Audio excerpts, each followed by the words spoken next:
Hello, hello les amis Cancer, ascendant Cancer, signe lunaire en Cancer. Bienvenue pour votre guidance générale du mois de mars 2024. Alors, je vous dis mars 2024, mais c'est pour vous donner un ordre d'idée, puisque ce sont des énergies et ça ne s'arrête pas avec le temps. Hein. Donc, ça peut parler à certains cancers dès à présent, parler à d'autres au mois de mars et d'autres au début du mois d'avril. N'hésitez pas à revenir sur ce tirage si toutefois il ne vous parlait pas dès à présent. Je vous encourage comme d'habitude de regarder la vidéo de votre signe ascendant et de votre signe lunaire pour avoir des compléments d'informations sur ce tirage. Je vous rappelle que c'est un tirage général qui ne peut pas parler à tous les cancers de la même façon, ça ne va pas parler à tout le monde, vous prenez uniquement les messages qui vous intéressent et qui vous parlent. On ne fait pas de forcing, hein. On est là pour se détendre, hein, passer un bon moment, on n'est pas en train de faire de la chirurgie cardiaque, donc on ne croit pas tout ce qu'on nous dit sur Internet. Voilà, ça peut nous donner un ordre d'idée et on peut prendre certaines informations qui nous intéressent, mais pas toutes. Voilà, allez, on continue tout de suite avec l'énergie principale de votre tirage, les amis Cancer. N'oubliez pas de liker, de partager et de vous abonner à la chaîne. La papesse qui apparaît à l'endroit et ici avec l'oracle du soleil, l'énergie de la lune et du poisson.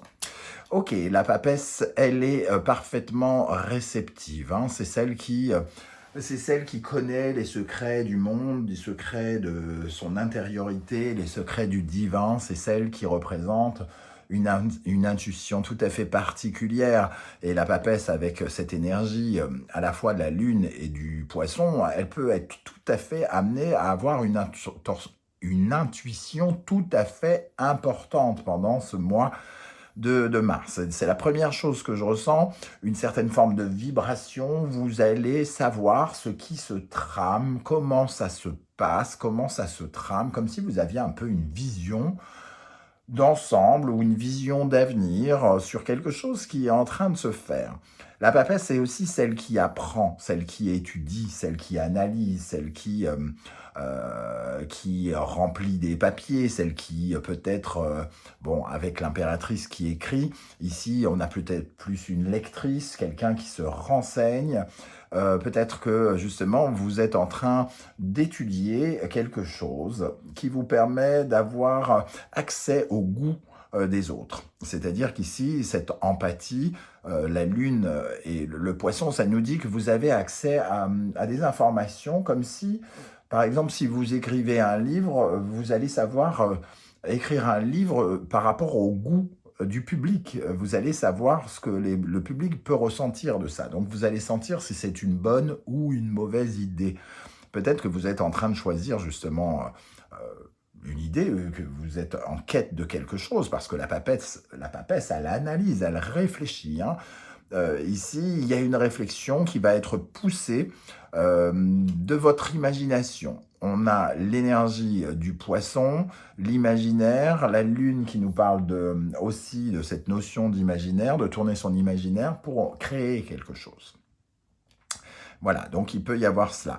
Après, il peut y avoir le fait de soutenir quelqu'un, en particulier auprès de vous, hein, pendant ce mois, parce que la papesse correspond à une entité maternelle, et l'empathie, évidemment, on peut être amené à soutenir quelqu'un qui traverse des difficultés plus ou moins difficiles, hein, et être comme une mère pour quelqu'un, s'occuper de choses en lien avec le foyer, la famille, le foyer conjugal, la maison, pourquoi pas, et quelque chose qui passe peut-être de l'imaginaire à la réalité ici, avec cette carte. En dos de deck, on a le diable ici, hein, le diable. On est en train de couper des liens toxiques et en train de couper avec une certaine forme de peur peut-être, d'une zone d'ombre, quelque chose qui nous effrayait, et peut-être que justement on a cette intuition qui nous permet de nous détacher d'une peur, d'une angoisse que l'on avait récemment. On va regarder avec l'oracle du soleil levant. Allez, je vous rappelle que vous pouvez trouver mon adresse email dans la barre d'infos si vous désirez des renseignements pour les tirages personnalisés. N'hésitez pas à m'écrire. Vous trouverez également toutes les références des tarots que j'utilise, notamment l'oracle du soleil levant que j'ai créé. Et je vous mets même un lien pour le découvrir en détail de façon plus approfondie si ça vous intéresse. Qu'est-ce qui va se passer pour les cancers avec cette papesse et l'énergie lune, poisson, l'empathie ici? Qu'est-ce qui va se passer d'important au mois de mars pour les cancers? Eh bien, on a la grenouille, kaeru en japonais. Kaeru, alors, ici, cette énergie nous parle de quelque chose qui revient vers vous. Vous avez lancé un boomerang et il revient. Une personne est partie et elle revient vers vous. Quelque chose du passé revient vers vous. Donc, Kaeru qui se dit, qui veut dire grenouille, mais ça veut dire aussi rentrer, rentrer chez soi. C'est pour ça qu'on attribue ce pouvoir aux grenouilles au Japon et on offre une grenouille à tous les voyageurs qui s'en vont pour être sûr qu'ils rentrent à la maison. Donc ici, il y a le retour de boomerang. Il y a quelque chose que vous attendez peut-être aussi, ici, parce que la papesse, elle attend. Donc elle attend une réponse, elle attend quelque chose qu'elle a envoyé, le retour de quelque chose qu'elle a envoyé. Comme si vous aviez envoyé, je ne sais pas, un formulaire à signer à quelqu'un et ce formulaire revient signé, par exemple. C'est de ce genre de choses dont je veux parler. Peut-être que certains d'entre vous sont en attente du retour d'une personne. Après, dire qu'on parle d'une réconciliation, non, pas du tout. La personne revient vers vous. Vous aurez l'intuition nécessaire ici pour savoir ce qu'il faut faire, ce que vous ressentez au plus profond de vous, quelle est la ligne conductrice, la ligne droite que vous devez suivre, très probablement si quelqu'un repointe le bout de son nez. Alors, on va regarder maintenant quel sera votre défi, les amis Cancer, pendant ce mois de mars. Quel sera votre principal défi? Le défi, ici, avec le Daruma, ça nous parle vraiment de croire en ses rêves, parce que le Daruma, c'est celui qui fait un vœu. C'est la carte qui représente les vœux que l'on fait et comment on se bat pour les obtenir. Pour moi, il y a...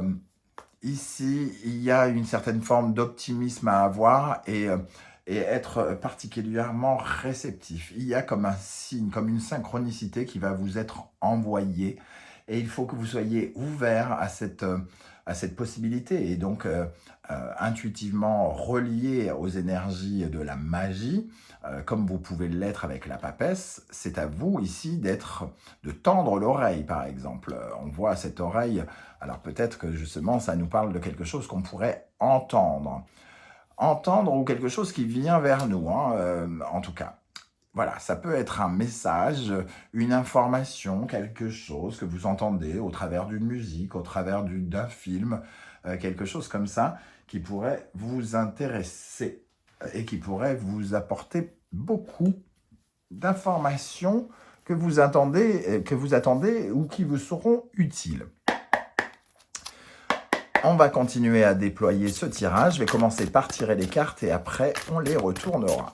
Qu'est-ce qui va se passer concrètement dans la vie des cancers avec l'énergie de la papesse à l'endroit? Qu'est-ce qui va se passer concrètement? Ok. Quelle énergie va particulièrement vous aider, les amis cancers, pendant le mois de mars? Qu'est-ce qui va vous aider? Qu'est-ce qui, au contraire, pourrait vous freiner? Quelle énergie pourrait vous freiner? Dans l'énergie émotionnelle, qu'est-ce qui va se passer d'un point de vue émotionnel? Je ne la prends pas parce que je n'avais pas terminé de poser mon intention. Qu'est-ce qui va se passer dans la vie émotionnelle, amoureuse, relationnelle, sentimentale, affective, familiale, amicale des cancers? Dans le domaine professionnel, matériel, concret, qu'est-ce qu'on a pour le mois de mars des cancers ici? Et pour terminer, dans le domaine spirituel des cancers, quelle énergie pour l'intériorité des cancers? Comment ils se sentent de l'intérieur? Ok. En dos de deck, le 2 de coupe. L'aspect relationnel pourrait être mis à l'honneur, une dualité ou tout simplement une relation amoureuse, quelque chose qui se fait à deux, qui se vit à deux dans un partenariat, une relation amoureuse, amicale ou quoi ou qu'est-ce. Il y a un grand changement à deux. Ici, on est en train d'aller vers quelque chose de nouveau, semble-t-il, quelque chose dont on a rêvé, qu'on a attendu beaucoup, euh, et peut-être longtemps. Voilà ce qu'on peut dire pour l'instant. Alors, quelle est cette énergie? Qu'est-ce qui va se passer pour vous au mois de mars? Valet de coupe, une nouvelle émotion arrive vers vous, quelque chose de neuf, quelque chose qui vous remplit de joie de façon nouvelle, hein, une nouvelle émotion. Pour moi, c'est déjà, entre guillemets, une bonne nouvelle. Quelque chose, peut-être avec la papesse, que vous attendez, un rêve qui demandait à se réaliser aussi. Donc, on va essayer de compléter avec ce valet de coupe. Qu'est-ce qu'il nous dit, ce valet de coupe? Il peut y avoir une énergie neuve, puisque le valet représente un apprenti quelque part. L'empereur. Donc il peut y avoir quelque chose qui change votre routine et peut-être qui améliore votre sécurité, votre lien à l'immobilier, votre lien à la protection. 10 de bâton magicien, ça nous parle de quelque chose qui débute, une étape finale d'un projet qui a peut-être mis du temps à arriver parce que le 10 de bâton, c'est quand même un projet qui a dû faire son œuvre. Hein. Ici, c'est le début de quelque chose. Ok, donc on voit il y a quelque chose qui débute, qui vous fait plaisir au mois de mars. Hein. On va essayer d'en savoir plus. Peut-être qu'on va voir si c'est dans le domaine du relationnel, du professionnel ou quoi. Ou qu'est-ce? Quelle énergie va vous aider? Le roi de bâton, l'entrepreneuriat, foncer, aller droit devant, être dans la maîtrise, être un peu dans le leadership, peut-être commander son monde, hein, influencer son monde, faire avancer son monde. Ici, le roi de bâton, il est dans la gestion, il manage, il surmonte les difficultés, voilà, ce qu'il veut, il l'obtient. Donc, il peut vous servir un peu de, comment dire, vous donner le pouvoir de mener la danse dans un domaine ou un autre de votre vie, qui vraisemblablement débute. Quelle énergie va particulièrement vous aider, les amis Cancer, avec le roi de bâton en mars? La force, donc oui, une grande maîtrise, un pouvoir de réalisation. Vous déployez votre énergie, vous déployez vos forces hein, d'une façon comme si vous étiez un signe de feu. Et donc ici, il y a quelque chose qui se déploie, qui est extrêmement positif parce que finalement, vous y allez de façon extrêmement conquérante. Alors, qu'est-ce qui pourrait vous ralentir? Le 2 de denier. Le fait de devoir jongler avec plusieurs choses, peut-être. Le 2 de denier, c'est le fait d'avoir une vie professionnelle, par exemple, et de devoir assurer d'autres tâches, et de devoir jongler avec toutes les tâches du quotidien. Le 2 de denier, ça peut être des préoccupations financières aussi, et un désaccord financier avec quelqu'un qui pourrait poser problème, par exemple. Alors, qu'est-ce qu'on a comme énergie qui pourrait vous ralentir ici? J'ai quand même plus l'impression qu'on parle de quelque chose qui vous fait jongler. Hein. Cavalier d'épée. Ici, la précipitation, par exemple, pourrait être... la précipitation pourrait être un défaut, pourrait vous poser problème avec cette princesse d'épée. Moi, j'ai plutôt l'impression que c'est une manière de penser un peu ultra rigide. La princesse d'épée qui correspond au valet d'épée, c'est quelqu'un qui ici ne se montre pas curieuse, ne se montre pas intéressée par les autres quelque part, et qui est peut-être un peu ferme, un peu comme un jeune qui croit tout savoir et qui vous remet à votre place alors qu'il ne sait rien, ou au contraire, quelqu'un qui ne veut pas apprendre à connaître et qui tranche et qui parle mal, quelqu'un qui peut être très, oui, très rigide et très tranchant dans la parole. Ça ne vous aidera pas. Si vous avez des choses à diriger, à mettre en place, si vous devez être le commandant en chef d'une réalisation, de quelque chose qui est en train de se mettre en place, faites juste attention aux mots que vous utiliserez ici. pour ne pas créer des distorsions aussi ou des désaccords avec quelqu'un. Ok, alors, dans le domaine affectif, relationnel, amoureux, nous avons le 8 de coupe, un changement qui s'amorce ici. On quitte une zone affective pour aller vers une autre zone affective. On laisse quelque chose qui était insatisfaisant pour bouger. Ça peut peut-être nous parler de déménagement en couple, ça peut nous parler de cesser quelque chose qui n'est plus essentiel et satisfaisant aujourd'hui pour avoir mieux. Hein. On essaye de se diriger vers quelque chose de nouveau et de mieux. Avec le 8 de coupe, qu'est-ce qu'on a dans le domaine sentimental, relationnel, amoureux? L'empereur. Donc, ça nous parle de sécurité, de solidité, de biens immobiliers pour certains. Ça nous parle d'affirmation. Ici, il y a quelqu'un qui prend le gouvernail pour changer les choses, pour se déplacer, parce qu'il n'est pas content. Moi, je pense qu'ici, il peut y avoir des perturbations avec le 8. Souvent, ça peut être un peu complexe. Les émotions peuvent être un peu changeantes, tout à coup, un peu imprévisibles. Et on peut avoir quelqu'un ici qui a du mal à gouverner. Oui, qui a du mal à gouverner. Et on peut prendre un peu trop à cœur son rôle de meneur, d'autorité. Hein. Et c'est pour ça que, quelque part, on vous dit, faites attention aux mots. Et ici, vous pourriez avoir des mots qui provoquent des émotions diverses et variées chez l'autre ou avoir en face de vous une entité un peu gouvernante qui vous fait perdre votre latin, par exemple. Dans le domaine du professionnel, le 9 d'épée, la tête qui fuse, on réfléchit beaucoup.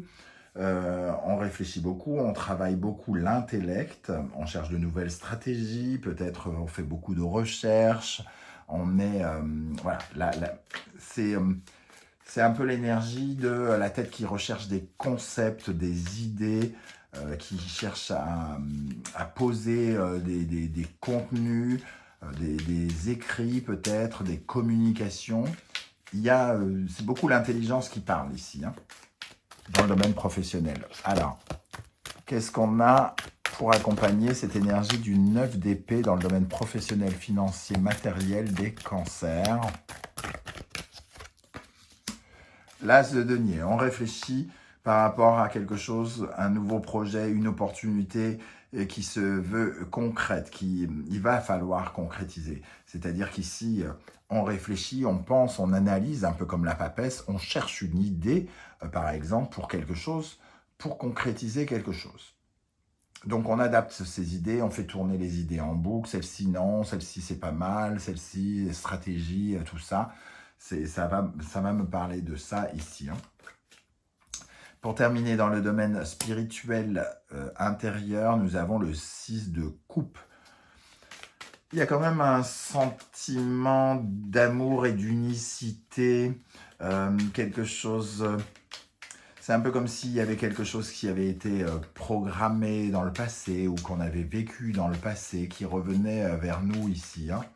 Alors, est-ce que c'est relationnel, puisqu'on avait le 2 de coupe ici? Est-ce que c'est un rêve en couple pour d'autres? En tout cas, voilà, il peut y avoir quelque chose que l'enfant intérieur, avec le 6 de coupe, a envie d'être connecté, ou un rêve auquel vous voulez être connecté, ou une personne avec qui vous êtes connecté, qui a son importance pour vous. Et ici, nous avons le diable. Il y a un lien, effectivement, il peut y avoir un lien trouble avec quelque chose que l'on désire vraiment. Un lien trouble, on en est à la fois content, mais à la fois on peut se sentir un peu prisonnier de ce que l'on ressent et de ce que l'on ressent pour cette personne ou pour cette chose qui nous tient à cœur. Ici, il y a une connexion avec le cœur, quelque chose qui nous tient à cœur, qui est présente, mais qui représente aussi un feu qu'il faut canaliser constamment, et quelque chose qui peut vite nous emprisonner. Je vais en remettre une ici, le 3 de denier. Ça nous parle quand même de collaborer ensemble, de faire quelque chose ensemble. Et à la fois, il y a peut-être un projet de cœur, quelque chose qui qui résonnent très très fort et auxquels vous êtes particulièrement connectés. Et il y a aussi cette énergie un petit peu d'influence, de se laisser influencer ou d'être influencé dans la fabrication de quelque chose en commun, peut-être, hein, travail d'équipe ici, hein. Le côté solidaire, le côté se mettre ensemble pour fabriquer quelque chose. Voilà les amis Cancer, comment je ressens ce tirage. Je ne sais pas du tout si ça va vous parler et comment. Alors je suis très impatient d'avoir vos retours, vos commentaires dans la barre d'infos juste en dessous. J'espère que vous serez nombreux à le faire parce que je trouve ça enrichissant et pour mes tirages, mais aussi pour les autres cancers qui vous liront. Pour ceux qui ne souhaitent pas étaler leur vie sur YouTube, vous le savez, vous mettez un petit émoticône, un petit coucou, un petit like, les trois à la fois, juste histoire de dire je suis passé par là, je vous salue et j'aurai le plaisir de vous saluer à mon tour. Et ainsi, on prouve que nous ne sommes pas des robots, intelligence artificielle, bidule, truc, machin, truc. Nous sommes juste des humains qui respirons, qui pétons, qui et qui vivons. Voilà, tout simplement. Merci à vous, en tout cas, de m'avoir écouté. Merci pour vos likes, vos partages, vos demandes d'abonnement et commentaires. On se retrouve très vite pour découvrir les messages que vos guides cherchent à vous transmettre. En attendant, prenez bien soin de vous, les amis Cancer. Merci d'être là et à bientôt. Ciao, ciao.